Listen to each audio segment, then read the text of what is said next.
The sandstorm had raged for hours. The sky was orange and gray, filled with dust. Sharp winds howled across the endless dunes. Nothing alive should have been out there, but one human was. A lone man walked slowly through the storm. His face was covered with a cloth, his goggles fogged.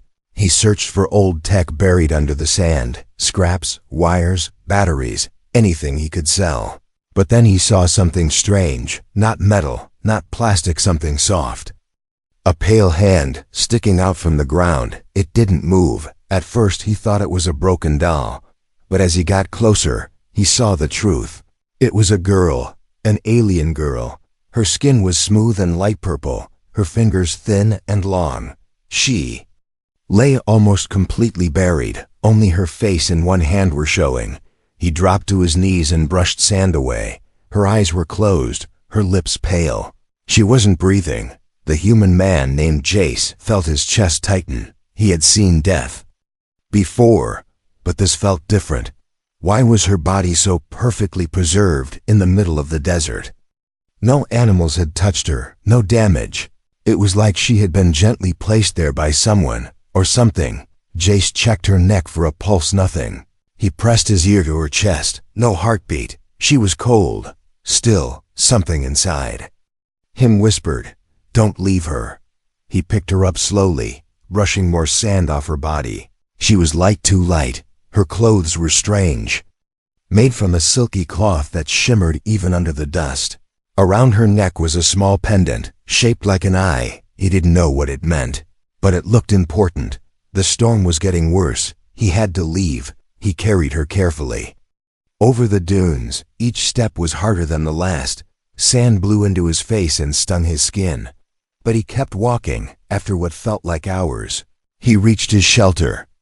It was a small dome made of old scrap metal and plastic. Inside, it was quiet and dark. He laid her on a bed made of thick cloth and closed the door behind him. He turned on a small heater and sat beside her. He looked at her peaceful face. "Who are you?" he whispered. Still no answer. He thought about burying her properly. Maybe tomorrow. He closed his eyes to rest. But just then, something happened. A bright flash of lightning struck outside. The dome shook slightly, and Jace looked back at her. He froze. Her fingers moved. Just a little twitch, but it was real. He rushed over, grabbing her wrist. Still no pulse. But now he saw something else. A tiny glow beneath her skin near her chest. It blinked once, then stopped. Jace pulled out an old scanner and ran it over her body. The screen showed no normal life signs, but there were strange energy readings. It was like she wasn't dead, but not fully alive either. He connected a power wire to a small port near her collarbone. He didn't know if it would help, but he had to try. The power flowed into her. Nothing happened at first.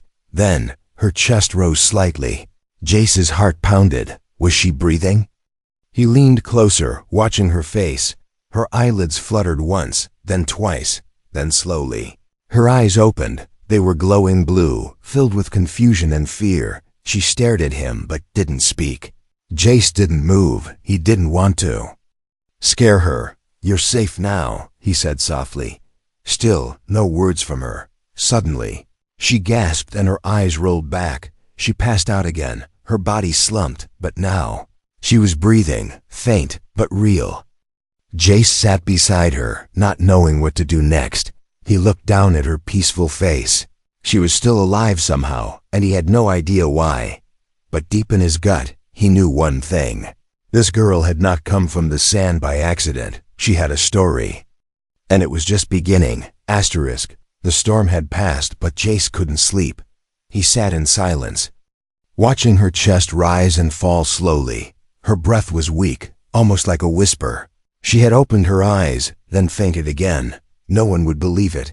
She had no heartbeat when he found her. Yet now she breathed. The heater hummed in the background. Jace checked the scanner again. It still couldn't detect any normal signs of life. No pulse, no blood pressure, nothing. But there was one strange reading. It showed energy moving in her chest, like a soft current. It pulsed every few seconds, blinking blue and then fading. It wasn't like any tech he had seen before. He leaned Inan gently moved her long purple hair away from her face. She looked peaceful, even in this strange half-sleep. Her skin was smooth, almost glowing under the dim light. He noticed a thin line running down the side of her neck, not a scar more. Like a seam. Was she part machine? He didn't know. He placed his hand lightly on her arm. Her skin was cold, but not lifeless. Suddenly, she twitched again. Her fingers curled slightly. He jumped back, heart racing. Then she whispered something. The word was soft, broken, and strange. It didn't sound like any language he knew, but it repeated twice, slow and painful. Ka. Ra. Jay stared, not knowing what to say. Are you awake? He asked. Her lips moved again, but no sound came. Then her eyes opened. Once more, just barely, she stared at him wide, frightened, confused. Jace raised both hands and spoke gently. You're safe. I won't hurt you. She blinked slowly, her breathing faster now. Then, with effort, she reached for the pendant around her neck. Her fingers brushed it, and it began to glow. A small pulse of blue light spread across her chest. Then her body stiffened, her eyes closed again, and her head tilted to the side. Jace rushed over and held her up. No, stay with me, he whispered. He checked the scanner energy spike detected. Then fading again. It was like she was powering up, then shutting down. He didn't know how to help her. He tried feeding more power from the battery into the pendant. The glow returned, steady and slow. Her breathing calmed once more. He sat beside her for hours, afraid to move. Her skin began to warm slightly. Her hand rested lightly on her chest now. It was as if her body was repairing itself. But how? No one had tech like this, not even humans. He'd seen alien med units, regeneration pods, healing sprays, but nothing like this. She was healing herself from the inside. Then something new happened. A glowing pattern appeared across her collarbone. It looked like a symbol circles lines and one sharp triangle. It lasted only seconds before fading again. Jace leaned in, whispering, "What are you?" Her eyes opened again, more alert this time. She looked around the shelter slowly, then locked eyes with him. Jace waited for her to speak. Instead, she raised her hand and pointed to his chest. Then to the scanner. He passed it to her carefully. She tapped something on the side of it, and the screen changed. A language appeared, unfamiliar and ancient-looking, but she nodded at it, like she understood. Then she spoke in a quiet voice. "Key," Jace frowned. "What key?"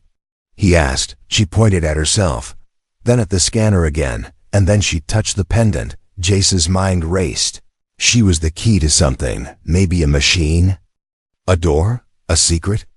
And someone had buried her to hide it, or to protect it, or to stop her from using it. Her eyes started to close again. She was too weak to stay awake. Jace lowered her gently back to the bed. He didn't know who she was, or why she was here, but now he knew one thing for sure. She wasn't just some random girl buried in the sand. She was connected to something powerful, something ancient, and he had just pulled her back from the edge of death. Whatever came next, it was already in motion, and this girl, this strange, half-dead alien, was at the center of it all. The shelter was quiet except for the soft hum of the heater and the slow, steady sound of her breathing. Jace sat across from her, tired but alert. He hadn't slept all night. Every time he closed his eyes, he saw her glowing chest, her trembling fingers, the fear in her bright eyes. She wasn't just healing, she was changing. He stood up and walked over to her. The dim light above flickered slightly as he knelt beside her again. Her skin shimmered in places where dust had been wiped away. In the soft light, he saw something that hadn't been there before. Thin lines ran along her arms and neck, too perfect to be veins. They weren't scars either. They looked like writing, symbols, pulsing slowly under her skin. Jace moved closer and tilted her head gently to one side. There, behind her ear, he saw a circular mark like a stamp. It flashed once, then vanished like a dream. He pulled out a small light and waved it over her skin. The symbols came alive, glowing softly in silver and blue. Some blinked, some moved slightly, like they were alive. He stared in awe. She was covered in something ancient like a map. Or a code, he whispered. You're not just some girl. You're carrying something. She stirred at the sound of his voice. Her lips moved, but no words came out yet. Her breathing changed, stronger now, steadier. Then her eyes opened again. And this time they didn't close right away. She looked straight at him, no longer weak or afraid. Her voice was soft but clear. You saw it. Jace nodded slowly. The marks. Yes, I saw them. She sat up slightly, her hands trembling. I am the memory. And the lock, Jace blinked. He didn't understand. Memory of what? He asked, her eyes filled with something heavy like sadness. Or regret. Of the city, she whispered. The buried place. The one they swore to forget. Jace sat back, confused and curious. He had heard stories, rumors of a lost alien city hidden deep beneath the desert. But no one ever found it. Some said it was a myth. Others said it was swallowed by the sand. After a great war, and now this girl, this stranger from under the dunes, said she remembered it. He reached for the scanner again, but she stopped him. No more machines, she said. She pointed to his hands. Feel, not scan. Carefully he reached out, placing his fingers against her forearm. Her skin was warmer now, almost human. And then he felt something, tiny vibrations, moving like waves through her veins. It wasn't blood, it was energy. She was powered by something inside her, something not from this world. She looked at him again, eyes glowing faintly. They made me to remember, she said. Made you? He asked. She nodded. Built, grown, shaped. I don't know the word you use. Jace was stunned. You're not natural? I was a girl once, she said quietly. Then I became a gate. He didn't speak. He didn't know what to say, but deep inside, he felt that she wasn't lying. Whatever she was, it had a purpose. And now that she was awake again, that purpose was returning. She touched the pendant on her chest, and it opened slightly, revealing a crystal inside, blue and bright like a small star. The key, she whispered. The city calls to it. Suddenly, the ground shook, just a little like a warning. Jace looked around the shelter, eyes wide. Was that an earthquake? He asked. She didn't answer. Instead, she looked at him with deep seriousness. They know I'm alive now, she said. And they will come. Jace's heart dropped. Who? She closed her eyes for a moment, then said one word, the Guardians. Before he could ask more, a sharp noise cracked in the distance, a high-pitched scream from outside. Like metal tearing in the wind, Jace grabbed his old blaster and moved to the door. She stood up behind him, still weak but no longer helpless. They buried me to keep the door sealed, she said. But now, it will open again. Jace looked back at her. Are you sure you want that? Her answer was quiet but powerful. I don't want it, she said. But it's already begun. And far out across the dunes, something large stirred beneath the sand, watching and listening for her pulse to return. Asterisk, the wind outside had gone still, but Jace felt no peace. The sky beyond the shelter glowed a pale red. Too quiet, too calm, inside. The girl stood near the door, her body swaying slightly, as if every breath was borrowed. Jace kept his hand close to his blaster, eyes fixed on her glowing pendant. She didn't look dangerous, not yet, but she had changed. She wasn't just some lost soul from under the sand. She was something built for purpose, shaped by memory and full of forgotten power. She turned to face him, her long hair brushing against her shoulders. He noticed the color of her skin had shifted slightly, now warmer, almost glowing like desert glass under the morning sun. She walked toward him slowly, then sat on the bed. Again, quiet and calm, her fingers traced the edge of the pendant on her chest. I remember now, she whispered. Jace stepped closer. Remember what? Her eyes didn't look at him.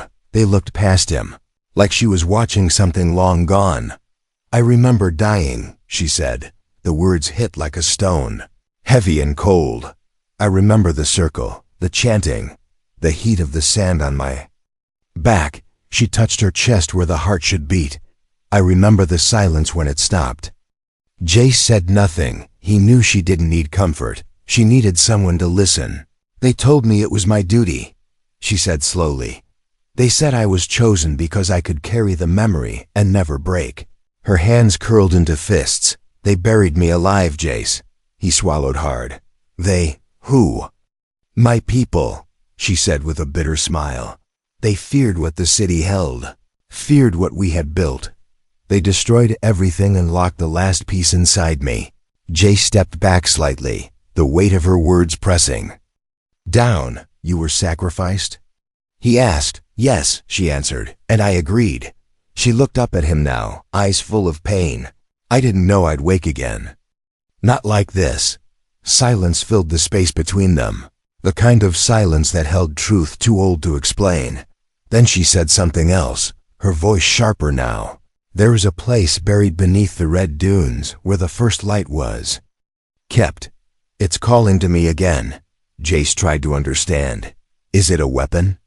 No, she said quickly. Not exactly. It's a vault of knowledge, of memory, ours and yours. And if it opens now, others will come for it. Jace rubbed his face, pacing the room. He wasn't ready for this. He had only come here for spare parts, maybe a fuel cell or two. Now he was standing next to a girl who had died and come back. A girl who carried something ancient in her blood. And the worst part, he was starting to care. You said they'll come. He muttered, who's they? She looked toward the window, as if feeling something in the air. The Guardians, she said, the ones who sealed the city. They still follow the old code. They won't allow me to live. Jace checked his weapon again. Let them come, he said, trying to sound braver than he felt. She smiled at that, a soft, almost human smile. You don't understand, she said. They aren't like you. They're machines made of flesh with no soul left inside. He raised an eyebrow. You mean cyborgs? She shook her head. Worse, they were once people like me. But over time the city changed them, made them hollow. Her pendant blinked once, and she flinched. The light was growing stronger now, reaching out towards something. Unseen, we don't have much time, she whispered. If the city senses me fully awake, the lock will break. Jace looked at her and then out toward the dunes. He felt it too, something moving in the sand, something large and slow. She stood again. Her legs stronger this time, her posture more firm. I have to return, she said. To finish what I was meant to do. Jace clenched his jaw. I'm coming with you. She looked surprised. Why? He stared at her glowing eyes. Because you shouldn't have died alone, he said. And you're not going back alone. Outside, the sand shifted unnaturally, like something beneath it was breathing, and far in the distance, 3 faint lights began to rise over the horizon. They were no stars. They were eyes, and they were already watching her. The sand didn't just shift this time, it trembled. Jace felt it under his boots, a slow, steady thump like a giant heartbeat buried deep beneath the desert. He turned to the girl, but she already knew. Her eyes were locked on the window, glowing brighter than before. They found me, she whispered. Before he could ask how, the sky changed. Not in color, but in pressure. The air grew heavy, thick, and humming. A low sound rolled across the horizon. Too deep to be thunder, too smooth to be natural. Jace stepped outside with his blaster raised. What he saw made his stomach twist. 3 shapes stood at the edge of the dunes, far off but unmistakable. They weren't walking, they were gliding, hovering. Above the sand, tall, inhuman figures wrapped in armor that pulsed like living stone. No faces, just sharp masks and glowing blue centers on their chests. Guardians, the girl stood behind Jace, her hand resting lightly on the edge of the doorframe. They don't speak, she said quietly. They only act. Jace didn't wait to find out what that meant. He grabbed her wrist gently and pulled her back inside. We're leaving, he said. No more talking. He stuffed what gear he could into his packwater. Batteries, 1 flare, and 2 dried food pouches. The girl didn't resist. She only said, We must head south, toward the broken ridge. Jace nodded, slung his pack over his shoulder, and helped her through the back hatch. They ran, through the dust, over the soft hills of sand, down into valleys where old bones of machines lay half buried. The wind picked up behind them as the Guardians began their silent hunt. They didn't rush, they didn't fly, but they didn't stop. Jace kept checking behind him, seeing the tall shadows moving closer each time. "They're too fast," he said. "They don't tire," she replied. "But they won't kill you," Jace blinked. "Why not me?" "They only care about me," she said, her voice almost too calm. "To them, you are just noise." They slid down a steep dune and ducked into the wreck of an old crawler. Inside, the air was thick and hot, but it gave them a moment to breathe. The girl leaned against a wall, her body still shaking slightly from the long run. Jace noticed her pendant was glowing stronger now, not just bright but wild, like it was warning her, or calling something. "They can feel it," she said. "The key is active now." He pulled a piece of cloth from his bag and handed it to her. "Wrap your hand, maybe it'll hide the glow." She tried, but the light bled through, as if the pendant wanted to be seen. They stayed silent, listening. No footsteps, no voices, just a soft rhythmic hum moving across the sand. Suddenly, something dropped into the wreck from above. Jace turned and fired without thinking. A blast of blue light lit the dark, hitting the metal and bouncing off. It wasn't a Guardian, but a small sphere, hovering silently, scanning the air. Then it clicked and flew away, a scout. "They'll know where we are in seconds," Jace said. The girl didn't argue. She reached down and pressed her palm against a crack in the floor. The metal lit up beneath her touch, lines spreading out in every direction like roots. A panel shifted open an old maintenance tunnel. Jace stared. "You knew this was here?" "No," she said. "But my blood did." They dropped into the darkness. The tunnel narrow and sloping downward. It smelled of rust and old energy. Jace used a tiny light from his belt. The girl walked ahead now, stronger, faster, like the desert itself had given her a second wind. "Why did they bury you if they needed you to protect something?" Jace asked. "They feared I would change," she answered. "And I did." She stopped suddenly, placing her hand on a panel. The wall beside her slid open to reveal a chamber full of carvings, ancient symbols glowing softly. Jace stepped inside and looked around in awe. "This is beautiful," he said. "This is memory," she replied. "A forgotten language." They didn't have long to admire it. From above, the sound of metal striking metal echoed through the tunnel. The Guardians were close. Jace turned to her. "What do we do now?" She looked at him, no longer weak or afraid. "We run," she said. "But this time, we run toward the city." And as the tunnel bent forward into darkness, the path beneath them began to light up. One step at a time, the city was waiting for her return. And so were the secrets it had locked away. Asterisk. The walls of the tunnel were not made of simple rock or metal. They were smooth, black, and warm to the touch, like something that had been alive once. Every step the girl took lit up strange symbols beneath her feet. Jace followed behind, his hand gripping the side of the passage as they moved deeper into the earth. He had never seen anything like this. Not in any ruin, not in any archive. It felt like they were walking into something that was never meant to be found again. The girl didn't speak much now. Her face had changed. Not just in expression, but in shape. The glowing patterns on her neck had grown brighter, flowing now down her arms like silver rivers. Her pendant pulsed with each breath. Her steps were faster, stronger, like she belonged down here, Jace felt. Like an outsider, but he couldn't stop following her. Not just because of the danger, not just because the Guardians were still chasing them, but because something inside him said this girl mattered more than he could understand. Suddenly, the tunnel opened into a vast chamber. The ceiling was so high it vanished into shadow. Glowing lines ran up the walls like vines, connecting to a massive doorway at the far end. It looked ancient, but not damaged, like it had been waiting untouched for centuries. The girl stepped forward. the floor lighting up with every movement she made. When she stopped in front of the door, it reacted. The center split open slightly and hissed. Like it had taken a breath, she turned to Jace, her voice quiet but steady.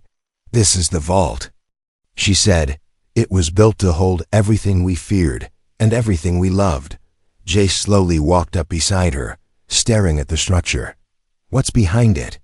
he asked. "Truth," she answered. "Power," she added after a pause. "And something else." Jace raised an eyebrow. "What else?" She looked at him with eyes full of memory. "A cost." The symbols on her body flared bright as she touched the vault door. It responded, slowly opening, layer by layer, with a sound like wind whispering through bones. Inside it was not dark, it was glowing, softly, from giant crystalline trees growing from the floor. Floating pieces of metal circled the air, weightless like leaves in slow motion. Jace stepped in, staring in awe. "This is not just a vault," he whispered. "It's alive." The girl nodded. "The city was never just stone and light," she said. "It had a soul once, and when it died, it buried that soul here." She walked toward the center of the chamber, where a pedestal rose from the floor. Her pendant lifted slightly from her chest. Pulled by unseen force, it hovered above her for a moment, then shot into the pedestal with a flash. The room changed, walls shimmered, light flickered, and a deep hum filled the space. The floating metal began to spin faster, forming shapes, faces, symbols, moments frozen in time. Jace stared as images filled the air. Battles, cities, creatures he didn't recognize. One image stood still her, standing beside a group of robed figures, younger, unmarked, alive. "You were one of them," Jace whispered. "I was their voice," she replied. "I carried the memory of everything we were." He looked around at the beauty and terror in the room. "You were never supposed to die," he said. "I chose to," she said, "to lock this place away, to keep it from falling into the wrong hands." She placed her hand on the pedestal again and stumbled. Jace rushed to catch her. Her skin was hot now, almost burning. "What's happening to you?" "The power is returning," she gasped. "It's waking up with me." He held her tightly. "Then stop," he said. "You don't have to do this." She looked at him, her eyes full of light. "If I stop now, the Guardians will reach us. If I finish, the vault closes forever." "And what about you?" Jace asked. "What happens to you?" She didn't answer. Instead, she reached into the light and touched one last symbol. The walls began to shift, sealing slowly. The crystal trees folded into themselves like sleeping animals. The vault was beginning to close. She collapsed into his arms, weak and trembling. "Don't leave me," Jace whispered. But her glow was fading. He felt it. She was tied to this place. She had always been. He looked around at the ancient machines, the memory trees, the light trying to sleep again. And then he made a choice. He placed his hand where her pendant had been. A sharp pulse moved through him, pain, light, heat all rushing into his chest. The vault reacted, not with fear, but with acceptance. He felt the bond form. The girl stirred. Again, her eyes opened slowly, and she saw him changed, glowing. "What did you do?" She whispered. "I shared it," he said. "Now you're not alone." And outside, the Guardians stopped moving, as if the desert itself had paused too. "Listen." The glow faded slowly. The silence after it felt heavier than thunder. Jace stood in the center of the vault, chest rising and falling fast, his hands still on the pedestal, his skin marked now by the same silver lines that covered her. The girl lay beside him, blinking up at the ceiling with wide, soft eyes. She looked weak, but not dying. She was breathing, fully breathing, like her body had found balance again. Jace looked down at her, his voice shaking. "Are you all right?" She didn't answer right away. Her fingers touched her chest. Where the pendant had once hung, it was gone, but something new was there. A faint glow under her skin. "I think I'm free," she whispered. "For the first time since I was chosen." A strange warmth filled the chamber, It felt alive, not threatening, not cold. The vault was no longer resisting. It had accepted him, and in doing so had released her. But peace did not last long. A loud rumble shook the ground, followed by the sharp cry of metal tearing. Jace turned toward the sealed entrance, dust falling. From above, "They've come," he muttered. The Guardians had found the path in, the weight of centuries behind them. They didn't knock or wait. They carved through the rock and tech with sharp drills of light. In minutes, they would breach the vault. The girl stood slowly, her body still trembling, but her eyes calm now. "They're not here for me anymore," she said. "They'll come for you." Jace looked at his arm, still glowing faintly. "I took your place," he whispered. The vault seemed to understand. The chamber pulsed softly, and thin beams of light shot toward the walls, forming symbols midder. A voice, calm and ancient, spoke in a language Jace couldn't understand. But the girl nodded. "It's giving you the choice," she said. "You can seal it. Take the memory with you forever and vanish from their reach, or open the vault to the world and risk everything." Jace looked around at the beauty, the knowledge, the danger locked inside these walls. "It should be shared," he said. "Someone has to remember, but they'll kill for it," she said. "They already did." He looked at her, quiet for a long moment, then he smiled. "Then let's not make it easy for them." He reached out, touched the final glowing symbol, and the chamber shifted again. Above them, the walls bent and stretched, revealing long-forgotten machines rising from the sand, antennas, lights, ancient weapon systems coming alive for the first time in centuries. The vault wasn't just memory, it was defense. It had waited for a signal, a hand, a voice that could wake it, and now it had two outside. The Guardians paused mid-attack. The desert floor cracked under their feet as the city rose from its sleep. Pillars of glass and silver broke the surface like the bones of a titan. The Guardians scanned the structure, their glowing chests flickering.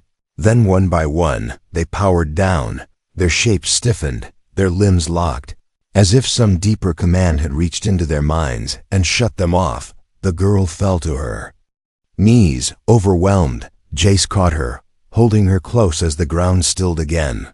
"They were connected," she whispered, "to the vault. And now that it has accepted us," he said, "they have no master." The sky above had cleared, revealing stars untouched by storm. The wind no longer carried sand but peace. Jace and the girl stood at the entrance of the rising city. What was once buried had now returned. She looked up at him, her voice soft. "What do we do now?" Jace thought for a moment, then smiled gently. "We live," he said. "No more running, no more fear." She reached for his hand, and he didn't let go. Together, they stepped into the light of the new city, not as prisoners of memory, but as keepers of it. And behind them, the sand slowly covered the old path, hiding the pain of the past. While they walked forward into a future no one had planned, the desert watched them, silent and eternal. And somewhere far beneath the dunes, a second heartbeat began to rise.